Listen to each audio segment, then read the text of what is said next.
I'm not a statistic nor a criminal, but a student. Nice to meet you.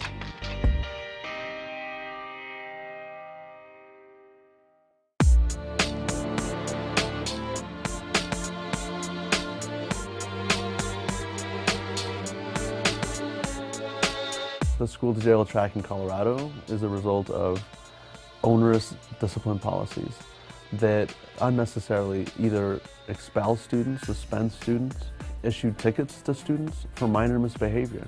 And we know that those kinds of discipline measures needlessly introduce youth into the juvenile justice system or push them out of school.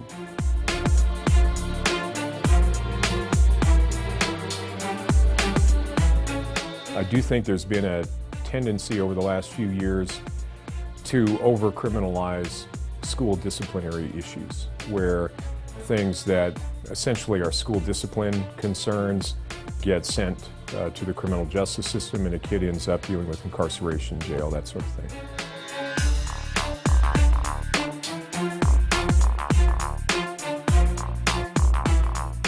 I strongly believe that the lower end of school behavior needs to be dealt with within the school, and that the criminal justice system adds very little to the mix. When the situation or the incident occurred at Columbine, what happened was, the incident just created, a real sense of desperation among parents and school officials and police officials. Number one, how are we going to control this? How are we going to build this, defensive wall to prevent this from happening again? And I think what happened was that we overbuilt.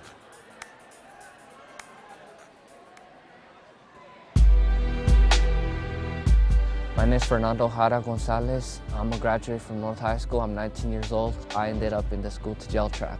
This happened in 10th grade. I was young and dumb, and I got caught tagging on the bathroom stall with a marker, so I went with the officer.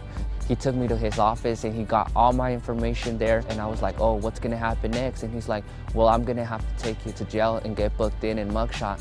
From there, they told me I had to go to court. I went to the first court, but the second time I never went. I slacked off, I didn't want to. Fast forward 3 years later, he was out with his friends. The car that he was in was pulled over. When he was asked for his ID, it was made evident then that he had no warrant for his arrest. I went to Denver County and I was there for at least a week. I'm telling you, it's a lot of drive, a lot of handcuffs, and I even got scars on my legs from that. These are teachable moments about what's right and what's wrong. And in this case, he very well could have painted that stall over again. But it's an exaggerated response to minor offenses. I want to be a police officer. I'm just waiting for a chance for people to just understand that, we're not criminals.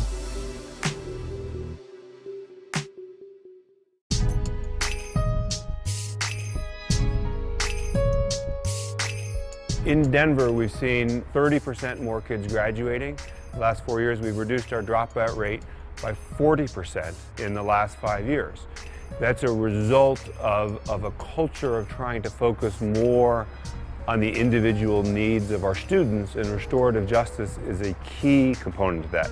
Restorative justice is a philosophy, and it's an approach to wrongdoing that suggests the best way to solve wrongdoing is to bring together everyone who's been affected by someone's actions, including the person who did the actions, and go through some sort of process that identifies the harms, the negative effects of that wrongdoing, and comes up with a concrete plan to fix those harms.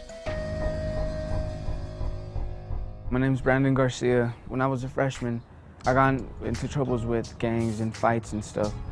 And so it led to me getting almost a police ticket, suspended. So then when I was in the administration's office, they told me I could either get the ticket and get suspended or go through restorative justice. And so I took the restorative justice option. The problem is if you put a handcuff on a kid, you punish a kid, that kid's not learning from that experience. The kid leaves that experience, and who are they mad at? They're mad at the cop. They're not mad at themselves for losing their cool. With restorative justice, we ask them to stop and reflect about what exactly happened to cause them to get into a fight. Think about it. And as they do that, that helps them to, in the future, control their anger better. It helps them to repair relationships with other students. It actually holds them more accountable than court often does.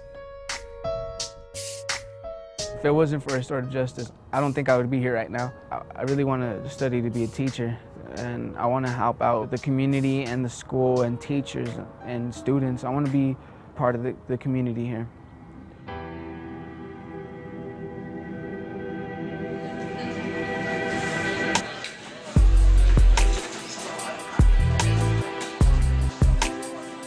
When will we learn as administrators, as police officers, as community members that children are children and we need to help them become better adults?